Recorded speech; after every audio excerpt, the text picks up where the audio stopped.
خب بچه‌ها که بعد آن چقدر سوپری رو زد و در بندر کار میگه بوداوری سواره آها من این کار نکردم ولی من این آیم بود خیلی باورم که اینجوری بوداوری سواره و هم پسر میشه این کار بکنه از موهای ایراد میگیرن این حرکت. خب حالا تو میخوای فکر کنین اسبه، فکر کنین اینجا یه اسبه، مثلا بگو من اسبم. خب نه میخوای تمرین داریم بکنیم. ببین بگو من اسبم، میخوای سوار بشی. چجوری سوار میشی؟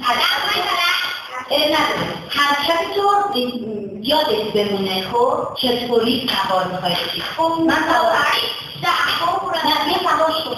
ببین اینجا باید بیاد بغل من آفات بلند کنی. آفرین میبینی؟ آها ولی دستتو به هیچ جا نمیبینی. وقتی تو میخوای سوار فکر کن اسب اینجا میخوای یا اینجا میگی سوار به اسب شدی دیگه. یعنی تو اگه خودت خیال کنی که این اسب به الان دارم سوارش میشم و اینجا اسبه من سوارش شدم. آره تو با این پاس باید سوار شدی دیگه. وقتی هم میخوای پیاده شی از این ور پیاده که نمیشی چون گوش و کله اسب رو در داغون میشه پاس میخوره بهش باید از پشتش حالا بیایی پایین. حتی این هم اگه ما بخوایم سوار شیم بگیم سوار به اسب اینجا نبریم.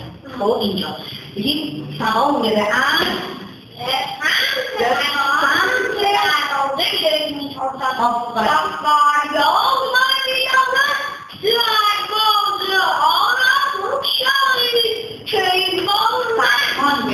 فرمان بده چی بودی چون اگه تو اینجوری کنه دار خودت باز کردی.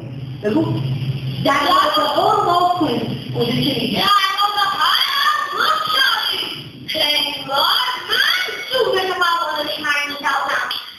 اکنون برداوری مقاومت حالتون با نونم و سردار سپاه را به پس وقتی که تو میرسی ببین یه جنگجو وقتی میرسه تو همون ردیف خودش یا راه میره یا فقط وای میره فرمانده سپاهتون بیاد.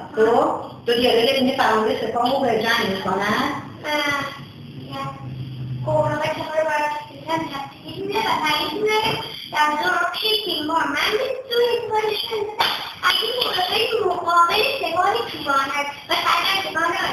و سردار سپاه رو من میخوام بجنگم و سردار سپاه رو به جنگ فرا میخواند یا بجنگیم. خب بعد اینجا که میرسی باقاش هی بازی نکن اینو اینجا نگه دار. اکنون منم که میخوام بجنگم. حالا من دیالوگای تو رو نمیگم چون اون چیزی که خودت یاد گرفتی میخوام بازی نکنی. خب اکنون منم که باید بجنگم.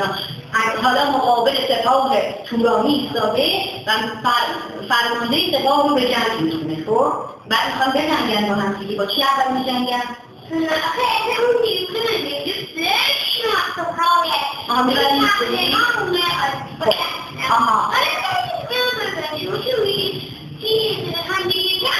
وقتی از صحبت فرد کنه گردشون شروع میشه. وقتی صحبت کنه گردشون نشونه. آها اینگه به بوداوری چند جیبا میکنن و مثلن دامجان رو و فریاد میزنن و پا میزنن و پا میزنن آها حالا اگه بگی که رفت اینوری بزنی چون اینجا سوار هستی دیگه اینوری بزنی و کجا میره؟ به هیچ جا. درسته؟ یا الان که سوار شد